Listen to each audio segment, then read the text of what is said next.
we grow.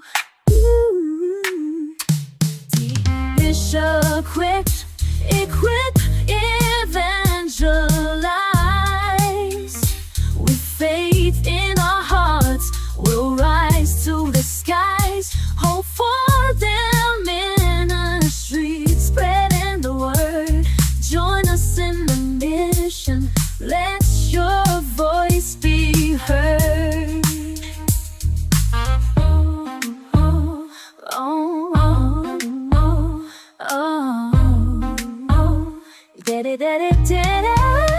Let all our voice be heard.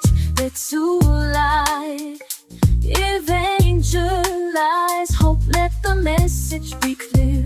Together we're stronger. We'll conquer our fear.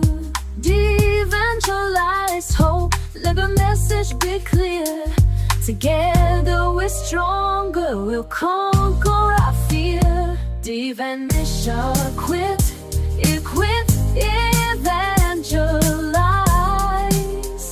With faith in our hearts, we'll rise to the skies. Oh, for them in the streets, spreading the word. Join us in the mission. Let your voice be heard.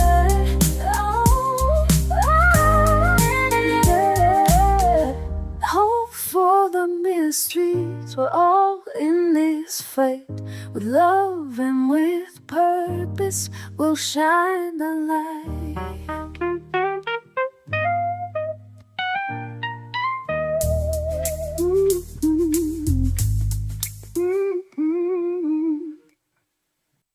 Deep.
Hello. Good evening.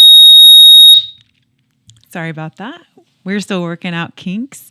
We are so excited to be here tonight. I can't even begin to talk about how honored I am to be sitting next to the person that I'm sitting to. I've known her for so many years. I was trying to think earlier today about how long I've had her in my life. And honestly, I don't remember not having her. And I could not be more thrilled to get to sit beside her tonight and help launch this podcast, Hope for Them Now. Robin Posgay has been an incredible voice in my life and an incredible voice for so many.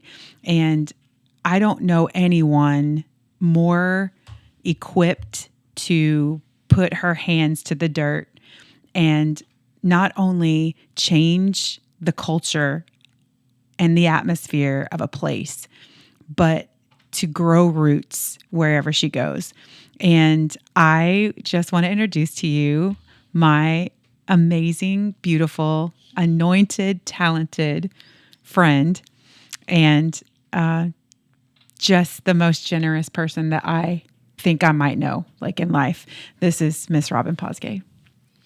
Wow, that's a tough act to follow. Thank you so much, Wendy. It's my pleasure to actually sit here with you. We have known each other. It's pretty good when you're not too sure how long you've known somebody, but you've loved them the whole time. Yeah. And we are so in hopes that what we bring to you over the next several months will inspire you, it will impact you, it will transform you. And we're launching tonight with the hope that we get to launch you into a whole new life of living in Christ, living for Christ, living with Christ, running with Christ, exploring new dimensions, crossing borders, and just wouldn't it be great if we could just raise up an army Right. of vision carriers that take the hope to the hopeless? I think one of my favorite things about you, and I will always say this about you, is you definitely hit the ground running, like barefooted, on the ground, toes in the sand, running. And it's not a sprint. It's slow and steady, but it gets the job done. And it's just, I am excited about this part because I've gotten to see so much of your growth over the years doing missions work and doing things for the community around you and for the world. Like there's so many places, and we're going to cover so many aspects of her ministry and so many places that she's touched over the course of this podcast. But I know tonight we want to feel your heartbeat. We want the beginning. We want the early years. We want to know Robin and how all this began. So I would love for you to start maybe like childhood. Let's just break ground real quick with everybody and childhood and what that looked like. Oh, well, childhood was very exciting. I had the best life in the world. I wasn't really spoiled. I was more included. And so I learned a lot at an early age. And even after I went on the field, my parents said, "Why are you doing this? And how do you even know how to do this?" And I said, "Well, how can you say that to me? It's what you did. you trained me. I know how to do a lot of things. I mean, I learned to drive really at a really young age. I know how to pour concrete. I know how to build a building. I know how to lay a foundation. Before computers, I could actually work on a car. But I had the fortune, Wendy, to meet a man named Ray Posgay. Ray Posgay. And if you want to rolls off the tongue. Yeah, if we're gonna, talk about, how I jumped from, childhood to global ministry, he's there. He was right there. my mind is kind of racing as to how to explain it so that it it has continuity, but I'm no different than anybody else. I had a good childhood. I wasn't like the best student. I was real popular, but I didn't achieve a lot of honors for grades or anything like that. And then I married a genius. Yeah. I mean, this guy had a He's very high IQ. He was so intimidating. Yeah, and I would tell, and I would even tell him, Ray, you are so smart. And he would go, no, Robin, you're the smartest person I know. And I'm like, how can you say that? His humility. I mean, he was real prejudiced. But anyway, we had never talked about ministry. I was raised in an organization where you're pretty much expected to go into ministry. Okay.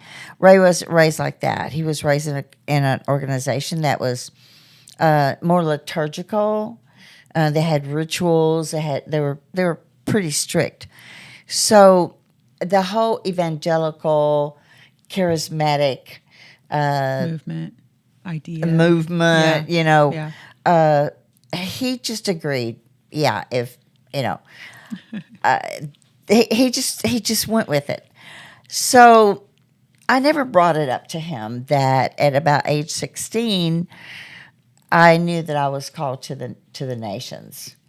And so we had been over to Mississippi, and we were coming home one night. I love this story. On the Natchez Trace. And I said, well, what happened was how long have y'all been married at this point? Like, because they're... Probably about 10 years, and I kept my mouth shut, And 10 years in, and yeah, I got a secret. So we had gone over to Tupelo, Mississippi, because he asked me what I wanted for Christmas. I said, well, I want to go see my college roommate. So we took off over, and we got there, and the first thing she starts telling us is that for the last 10 years, they've been missionaries in Belize. And I'm like, what?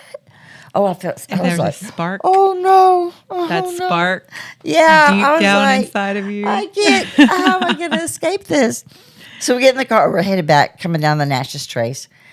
Beautiful moonlit night. It was so beautiful. And I said, I have something I have to tell you. And I said, I was called to the nations from, I was a teenager. And he goes, what does that mean? And I said, well, I mean, people that call to the nations, they usually go for the sake of the gospel. Mm-hmm. He goes, oh, you're talking about evangelism. It's like, and I said, it's yeah. An aha moment. Yeah. And he goes, oh, well, I can take you down to the mall. There's a lot of people at the mall that need to be saved. And I said, well, it's not exactly that, but we can talk about it later. Well, of course, later he was like, yeah, just do whatever you have to do. He said, just always make sure that you are obedient to the Lord. And he had no idea. Like, you started talking about evangelizing the world and doing missions to the world. I don't think he... had a slightest idea of he didn't have what clue. You were about to drag him into. No, he did not. So it was funny because he had gotten a new job as a sales job, and he had to go to L.A. Well, we kind of coincidentally, which there's no coincidences with the Lord, right? But we met a girl that was part of an organization called Hands of Love out of L.A., and they went constantly down to Baja California, and they took rice and beans, and they bought them when they got there. And so she said, you've got to come with us. You've got to see this program. So Ray was like, aha, I will take her. She'll get this out of her blood, and we'll just move on.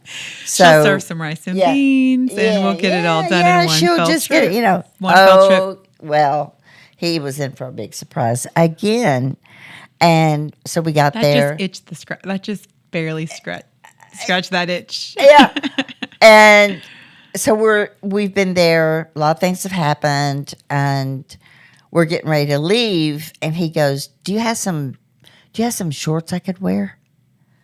And I'm like, That you could. Did you have some that he could wear? "Yeah." He wanted, I said, "Why do you want to wear my shorts?" And I'm like, "What are you doing?" And he goes, puts his hands on his face, and his eyes tears up, and he goes, "I have to leave all my clothes here with these people." I said, "Okay, we'll buy some jeans in San Diego when we get back." And it was he never said, "Well, did you get that out of your system?" I mean, he saw what was happening. Yeah. Well, And- instead of it getting out of your system, God just made sure to plant it into his. Because Exactly. he knew that y'all were gonna be going together, Robin. Like it was. Oh, yeah. Definitely that was a huge God thing. Right. And at the time we were living in St. Louis, Missouri, which that's where Ray's from. Mm-hmm. And we had a conference at the church that we chose to go to. And at the conference, we started singing, and there was a couple behind us, and she was singing in Spanish. And so at the break, we turned around and introduced ourselves. And so it's where we ended up going in the first couple of years. And then we moved over to the city.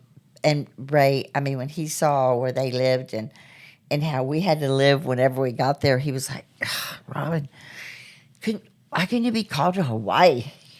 I remember him wanting a cheeseburger, everywhere he went. No, So that's the only place he would go. Is if they I had a remember guarantee. him asking you, "Is there going to be cheeseburgers there? Because Right. if there isn't, I'm not going." Exactly right. That's right. Too bad the mission field isn't really filled with Yeah. the So cheeseburger line.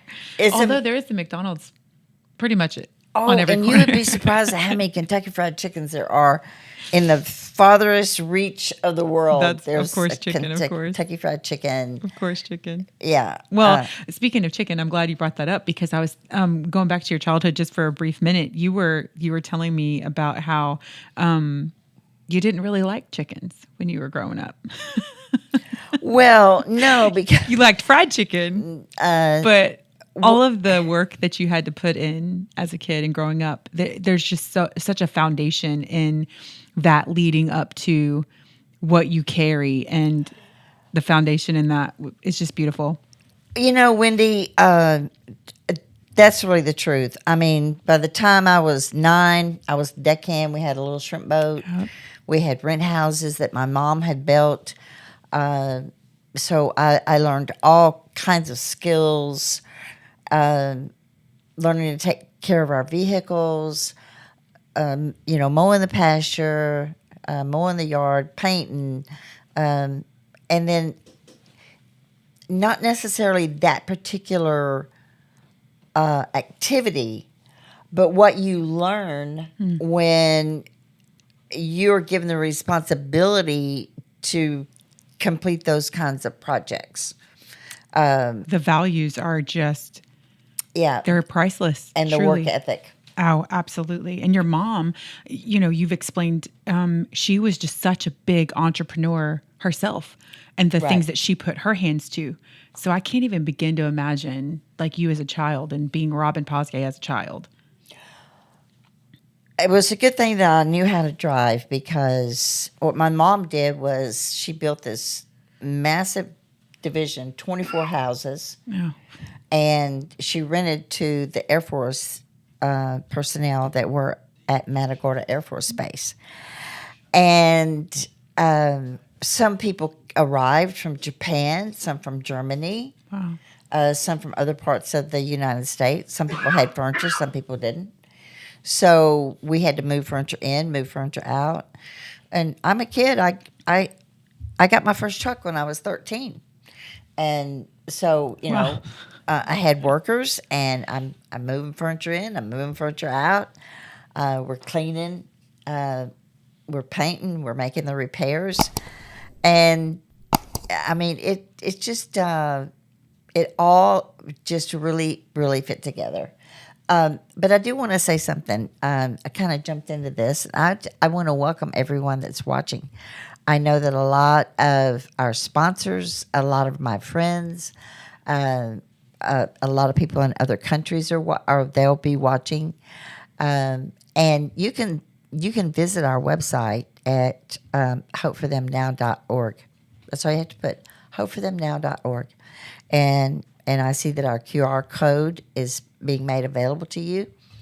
And y'all don't know how to work QR codes. So go visit our website, and you can also subscribe to my newsletter. You can even message me on Facebook. Yeah, I want your newsletter, and just put your address, because I'd like for you to keep up to date. So go visit that website, hopeforthemnow.org. We've got some major projects going on in several parts of the world, and we need your help. There's no way that we can underwrite everything that we have going on without your help. And you and I together make a difference. If you've got your Bibles, you can just turn to 2 Corinthians 9 and 13. It's so simple, because the person that supplies the seed to the sower reaps the same benefits. Years ago, there was a great song, Thank You for Giving to the Lord. And the first line says, I was the life that was changed. And we're changing lives, Wendy, in some very dark places in the world.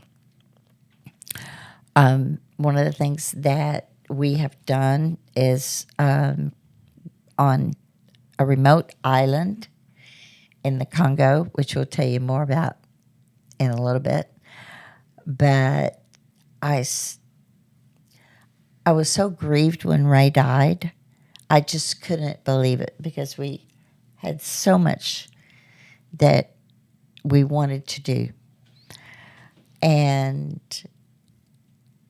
I had acquired a building, and they were really nagging, pulling on me. What can we do with this building? So the Lord really supplied and really helped us. And I said, let's build it in honor of Ray. Yeah. So there'll be a standing legacy forever. And so we built a 2-story building, and we called it the Ray Posgay Legacy Center. It's beautiful. It's so beautiful. I'm excited to hear more about that, because I know that, like you were saying, that there was so much left to do. There was so much left for you and Ray to do. That's so easy to feel. But I know that God had already gone ahead and already knew that Ray's legacy was going to carry you to finish what God had set you out to do. And I am just excited about where you are and where you're going. Oh, look at that. They put look it at us. up. There y'all. There That's we are, it. y'all. That's it. So, Yeah. okay. So I want to stay on Ray for just a minute. Can we just stay here for just a Yes. second? First of all, Ray was one of my favorite people. Like, I loved Ray. His humility and his ability to honor every person the same was inspiring, because it's very difficult, especially in ministry, to not play that favoritism. And not that you do it on purpose. It's a gravitational to what you need. Ray just didn't have that in him. No. And I do want to tell y'all something about him. We started our life together in Christ at Livingstone's Church. And Dr. Cho, everybody knows Dr. Cho, from Korea, okay?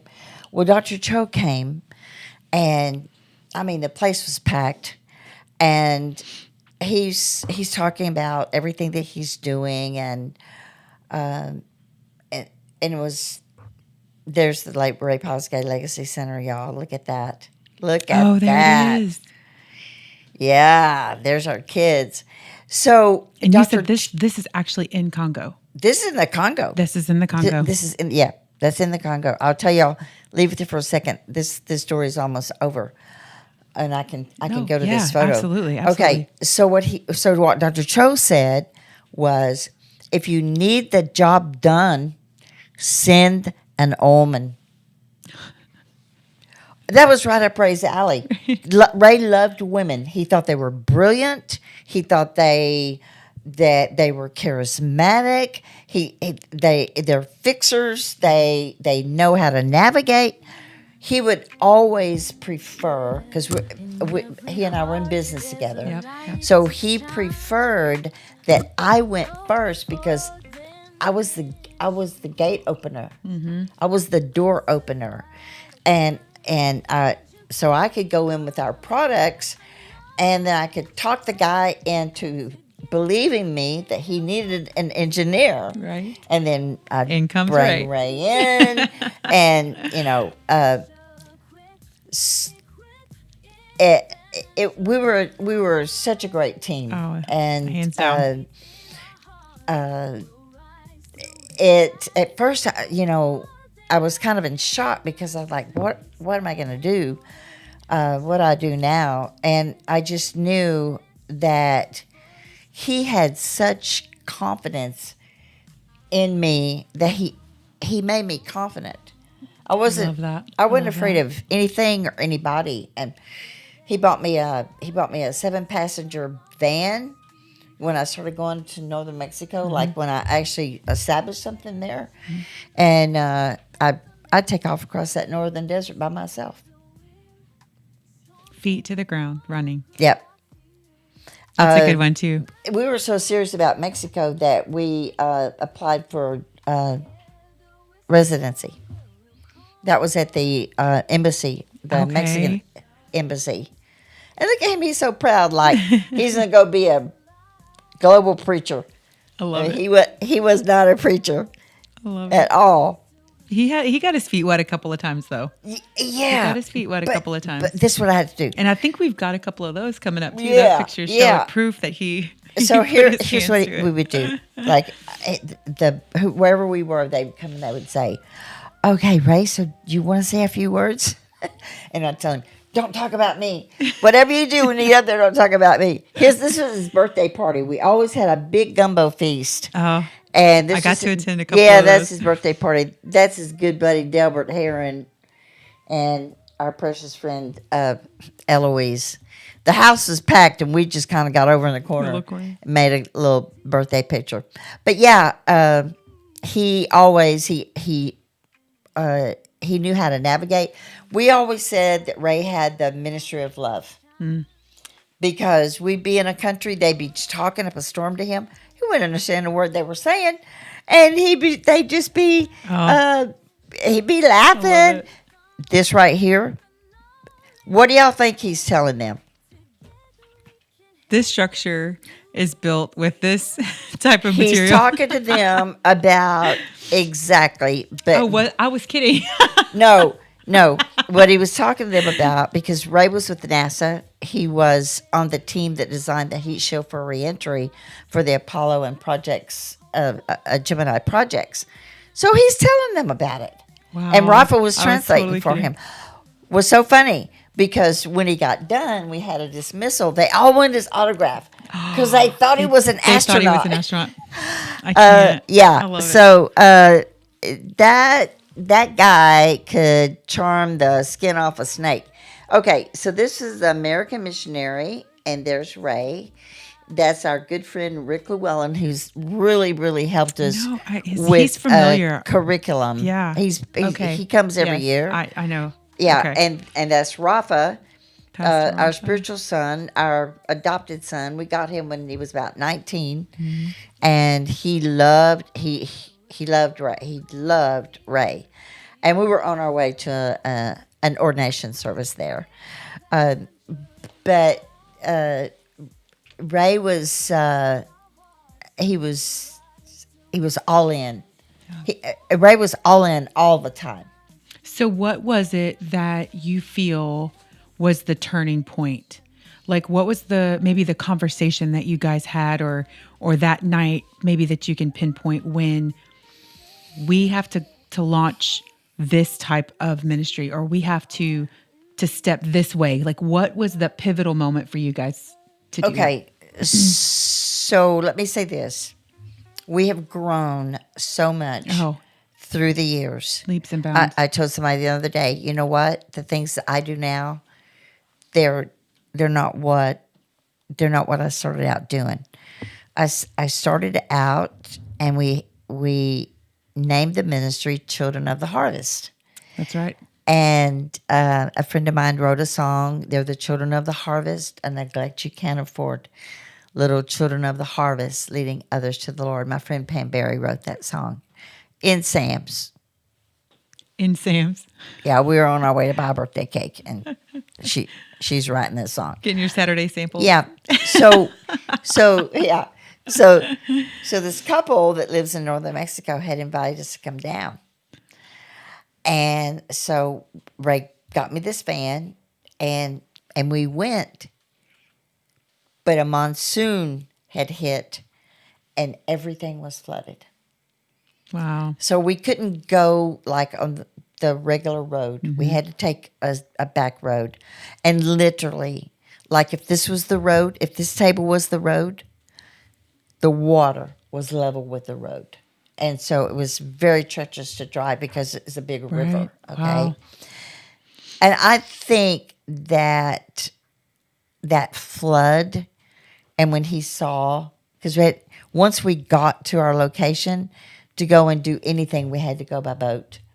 So we started water. taking rice and beans by boat.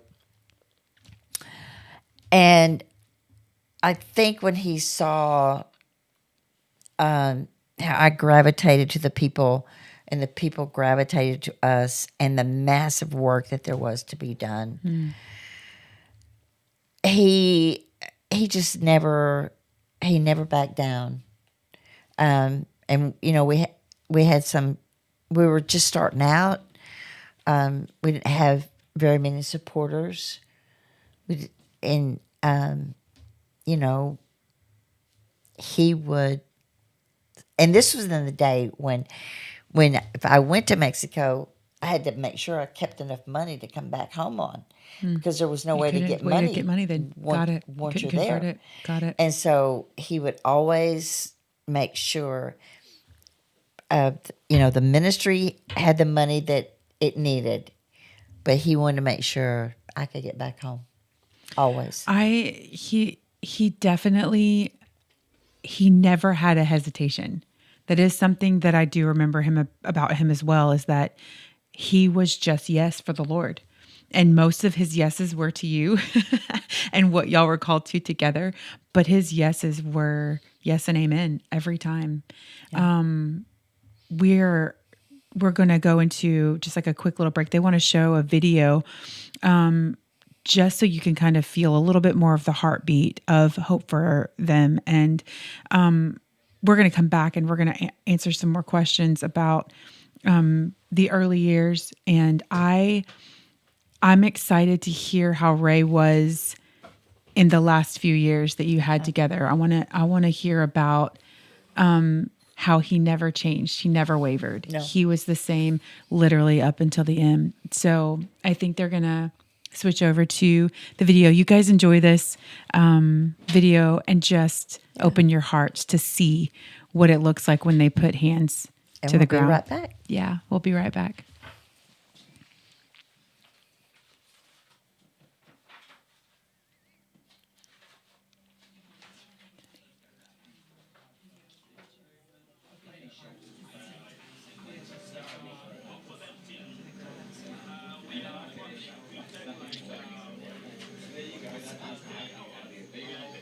The boat ride.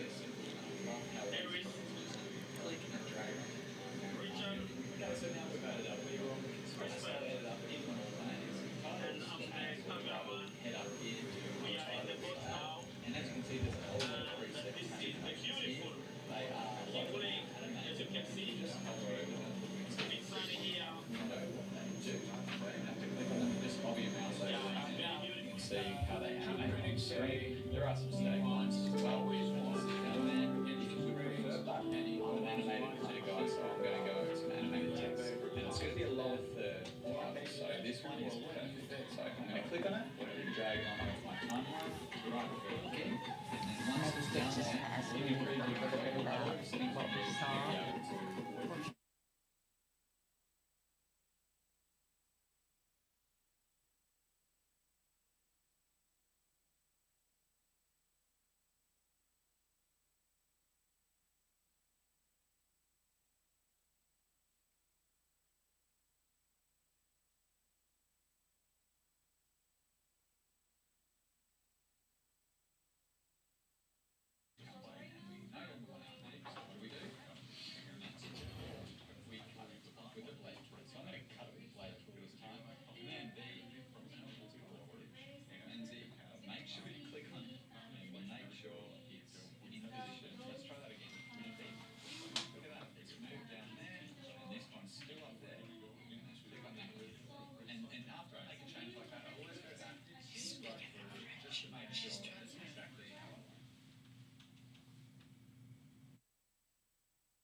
Rachel has a degree in economics and she speaks very good English.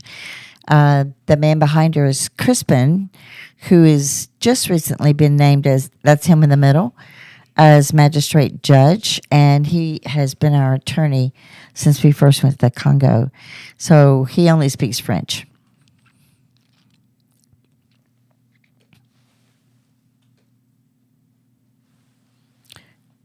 Okay. So I think that. So let me tell you. Oh yeah. Yeah, I saw the legacy building in the back. Yeah, Okay. yeah. So give us a little bit of. When we got that building, it only had just the ground floor, no roof. Kind of built out with some little quarters on it. That one right there. And they were telling me, we got to put a roof. We got to put a roof. I said, no, let's don't put a roof. Let's put a second floor. Oh yeah. Okay. So we put a second floor. We didn't have any windows. You see it there. We didn't have any windows. A very generous donor gave me $4,000. We had to have each window measured specifically because you can tell it's not finely detailed and engineered. Right. And so we had to have the windows built, and then you have to package them, bring them across on the boat. Make sure they don't I get wasn't even broken. thinking And about then the you have boat, to have yeah. somebody hand carry them once you can haul them so far because it's very primitive, and the roads are horrible. Okay, but I do want to tell you what you were looking at. The genocide war has developed thousands of orphan children. They're parentless and they're homeless. And when the rebels came in and started the war, they started massacring people. And the women that you saw that were dancing and that were so happy, they were first presented to me as raped women. And I said, well, Wow. they said, can we feed them? I said, well, first of all, we're never going to call them that again. We're going Right. to call them Women of Hope. So we changed their name right away. And yes, we fed them and we started working on the building and we hired them. They were our day laborers. And then we decided that we were getting them pregnant goats so that they could build their That's right. they could build their herds. The goats are different there. I know everybody's going to go, oh, for milk and cheese. Nope, because they're small goats and they only produce sufficient milk for their newborn, and then they don't have milk. But they can grow the herd, and as their herd grows, they sell, and that's a way that they make money. Yeah. And I have testimonies from them. They'll say in their testimony, I was abandoned and I had nothing, and then Hope for Them gave me a goat, and now I'm a businesswoman. I like it, in this culture and how we are so it's just so simple. It's a goat.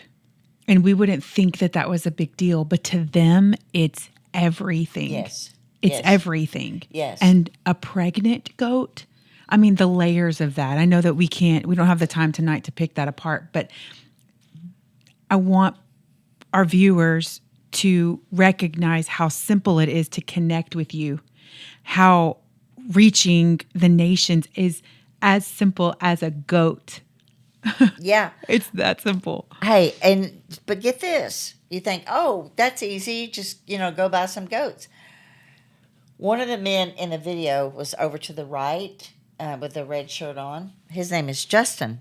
He works for us too. He's a pastor, but he works for us. He had to literally walk and go from farm to farm, from herd to herd, asking the goat herders if they had a pregnant goat that they would sell. And then you have to walk it back, okay? So we bought about 65 or 70 pregnant goats. A goat will have usually 2, but they can have 3. At the same time or like Yeah. cycles? Okay. No. Wow, I didn't realize they could have up to 3. They'll birth at normally 2, but sometimes 3. And so those goats have had goats that have had goats. Right. We're like down on the 6th or 7th generation of goats. And It's just incredible. Recently, It's just when I incredible. was with the Women of Hope, they brought their goat into the meeting, and it was hilarious because our floor is kind of rough. We do need to fix our floor. Go to HOPE4THEM.org. Perfect and plug. help us fix our floor. We need a floor. Because we had to cover it. We put 2 inches of sand on it so that we could walk on it whenever we were there. And so we got about 50 of the Women of Hope in there, and here they come in with their goats. And I'm like, okay, And so the goats are just, checking everybody out, walking around and everything. And then one of them, makes like a little They mess, made themselves at home. They left us some little nuggets. And so I said something about it, and they all just burst into joy because they don't get milk, but they get fertilizer. Wow. And it has made, because they were growing things in pots, and so they could mix that fertilizer with their soil and their private gardens and their personal gardens. And so they had asked me 6 months before that if I would rent them some land. So I rented them a little spot of land, and they planted peanuts, and they used the goat fertilizer. And that's the Philippines. There's Ray. He loved the Philippines because there was a McDonald's there. He was able to get his burger. He went to the Philippines, he went to Mexico, and he went to Brazil. Okay, that's the second picture. I've seen him at the mic. With the microphone. He was yeah. standing there. I saw it. And It there's, happened. I think Bishop Herron's in that. I yeah. saw it. He's telling them something about me. He's telling on me on something. I love it. But you were saying like something that simple as a goat making itself at home Yeah. in the presence, like the joy of that, the simplicity of fertilizer. Like I think we overthink it so much. No, we just like, run to Lowe's and get some. right. We don't even think about how the depth of the reward of what you're doing. It's just a goat. I know it's It's just a goat. But let me but tell to you, them, the everything. ownership and the pride of walking them in.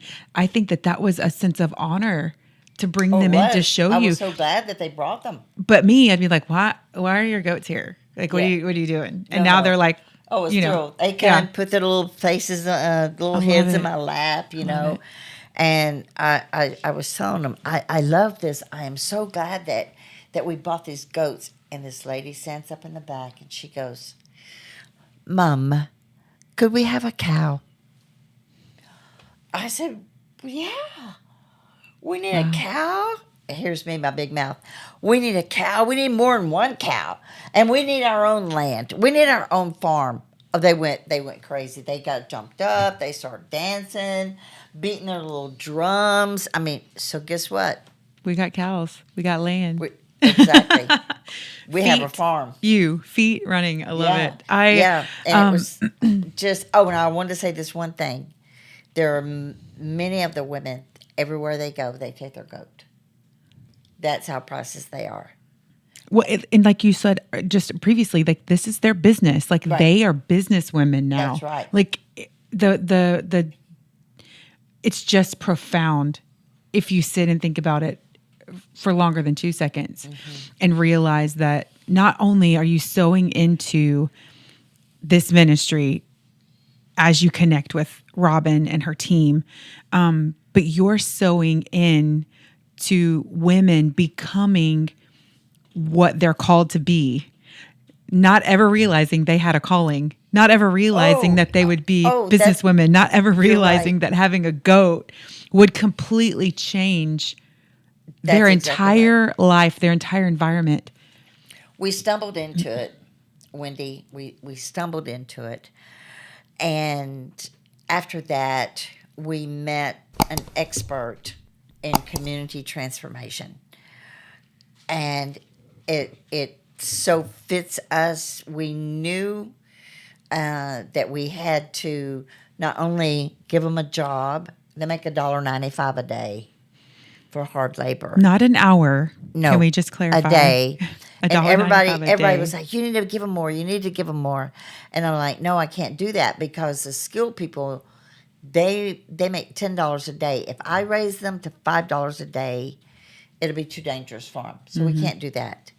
And so, I mean, it's an elaborate story that we don't have time to tell it all tonight. But as time has progressed, now they are through our Ray Posgay Legacy programs, they're getting the education that they need. And I mean, these are women that were captured, probably saw their husbands beheaded. They lost some of their kids. They had kids. They were impregnated when they were in captivity. Mm-hmm. They came out with nothing, and a bunch of hungry kids around them, and with no way to feed them. So now they have been elevated. We have a co-op. They own a farm. They have a goat. They got a cow. They're going to get some more cows. They have land. Our generous givers are going to help us tonight. Yes, they are. At HOPE4THEM.org.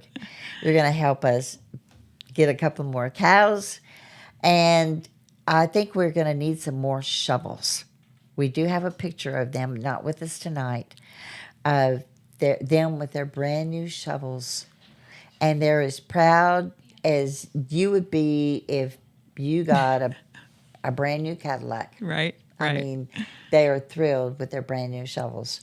And I love it because, now we have the building there. It has Ray's name on it. Thank you, Ruben Gonzalez, for the plaque that you made. It says the Ray Posgay Legacy Center. And they have that. They're the ones that cook for us when we feed 800 to 1,000 kids. Wow. We have 1,000 kids. I mean, just 1,000 children. Yeah, and the rebels blew in a month and a half ago, cut the power off, stopped the boats, tantalized the people, and when it was all said and done, the nations around there. See, that lake is surrounded by Burundi, Tanzania, Rwanda, and the DRC. Okay. So when the rebels go on, I should have a map because yeah. There's so much land there. It's just so much land. It's incredible. Yeah. Mm-hmm. And so when that happens, there's always the victims. For sure. And we get them. So we're coming up on about the last 10 minutes of our segment this week, and there was two things that I wanted to touch back on. Well, first of all, I know Robin well enough. I feel like I could say this and support her. This is not a plug for your normal we need money type of situation. Robin has been sowing ground for the kingdom of God almost her entire life. And no matter what happens out of this podcast or this season, God's going to honor her. So however the money comes, he will rain it from heaven. I've seen it happen overnight before, so I know he'll do it. God will take care of her. But Robin, her heartbeat is for relationship and connection, not for herself.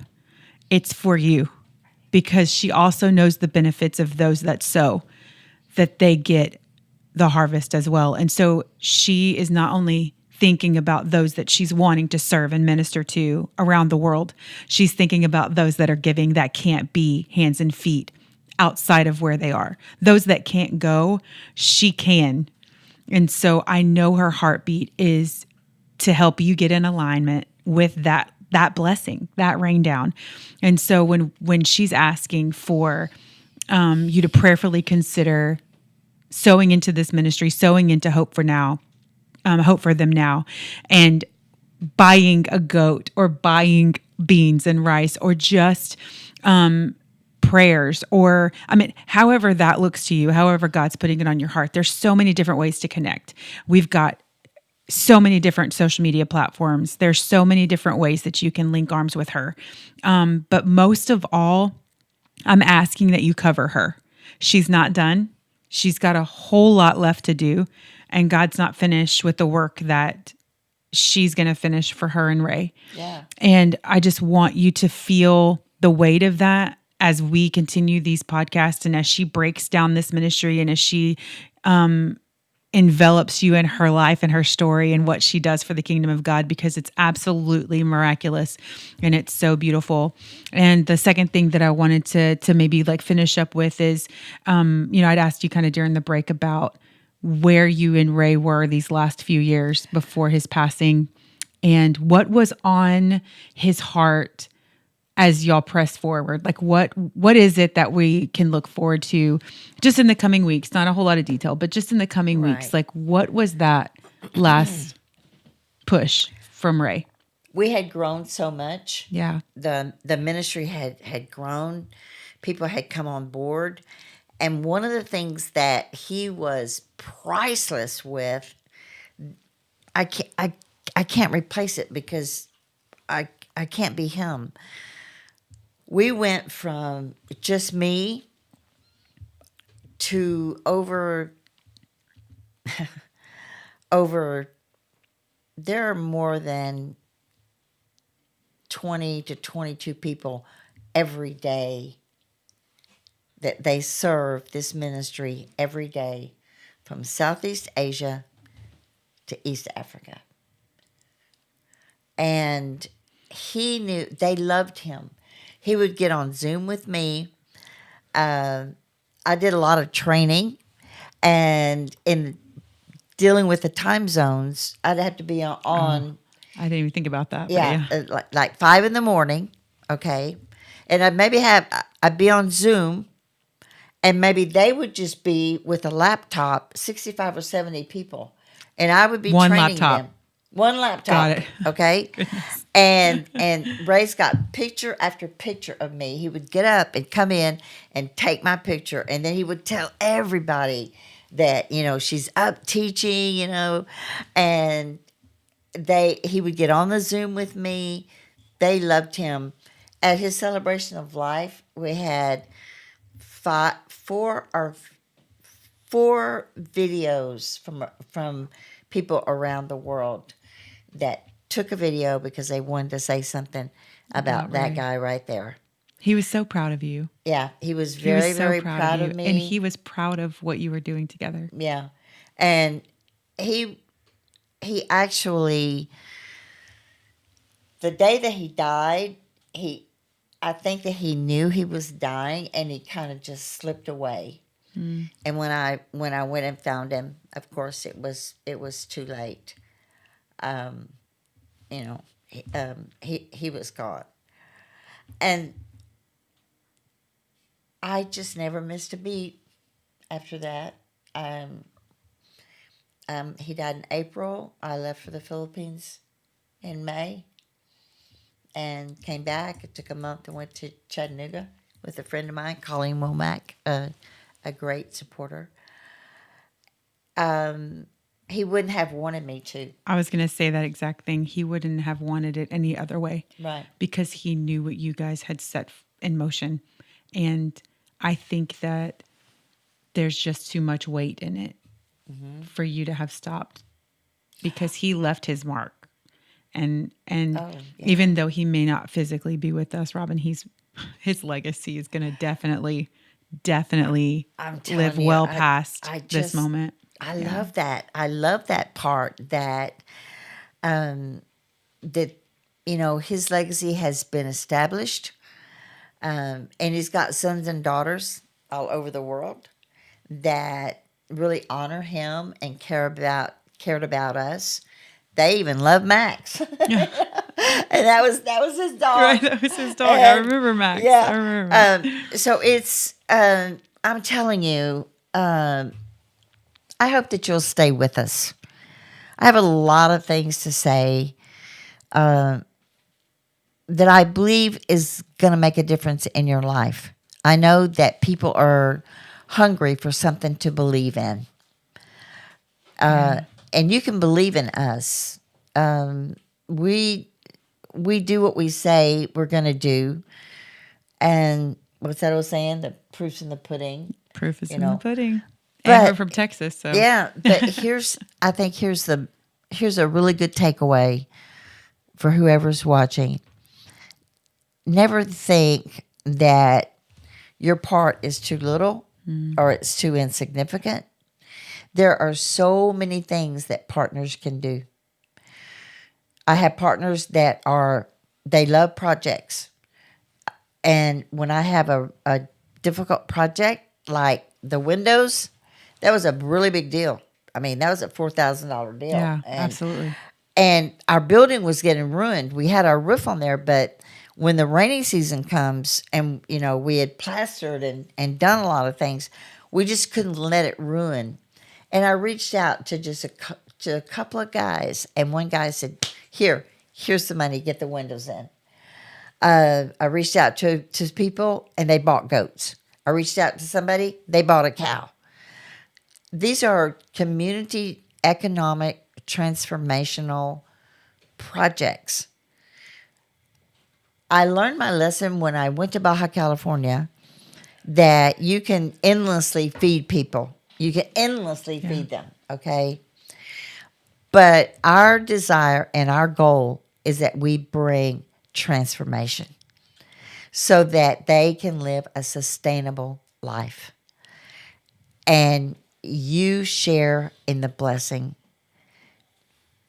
Somebody goes, but somebody sins. And everybody gets the harvest. And everybody gets the harvest. Everybody gets the harvest. Everybody gets to reap the harvest. Yeah. I thank you so much, everybody that sponsors us, everybody that took the time, set aside this hour to spend it with us. We're going to be back next month. You'll see a promotional on that being 3 or 4 weeks from now. But we need you, and we need you to be a part of our Hope for Them family. So I hope that you'll make a decision tonight to join us. God bless you. So we just want to say, first of all, I wanted to say thank you to Robin. Doing this isn't easy. Putting yourself out there is not easy. And opening yourself up is never easy. But setting the foundation tonight, I believe it was so vital for where Hope for Them now is headed. And so I'm thankful to everyone that showed up tonight to watch, and those that are considering being a part of Robin's legacy, Ray's legacy, and going forward. But if there's a takeaway tonight, I hope you got to see her heart more than anything else, to see the foundation of this ministry and where God has brought her from, what she has gone through, and how her and Ray set a foundation for what God will finish. He's going to finish. Yeah. Because he doesn't keep things undone. So I just want to say thank you for everybody that tuned in tonight. This is just the beginning. I believe that we've got tremendous podcast for you within just depth and just the beautiful diversity of everything that Robin and Ray had set into motion, and the sponsors and the contributors, like anyone that is connected by prayer or by anything. You're going to get to see this unfold over the next several podcasts, and it's just going to be really neat to see who else we can link arms with and continue to help this to grow. And I also want to thank the contributors to the telethon. It was a really big night, and that was super successful. And so we just want to say thank you for those that tapped in and joined us there as well. So we're going to say thank you to this team. Oh, and y'all, everybody. You can't imagine how many people there are behind the scenes. Listen, I need a lot of coaches, and they have been unbelievable. And we are so thankful for Profound Truth. And the owners of that are Ignacio and Raquel Batista. God bless you. Yes. Thank you guys so much. Please be sure to tune in next time. Get on the social media, subscribe, share, and definitely consider donating to this beautiful woman and her heart and what God's called her to do. I love you, Robin. Thank you for letting me be a part of it tonight. Awesome. It's such an honor. We love y'all. We love you. Yes. God bless thank you guys. Take care. Yes. Yeah. In every heart there's a light to shine. Hope for them ministries. One step at a time. Educate us. Let the knowledge flow. Together we can help our community grow. Bishop equipped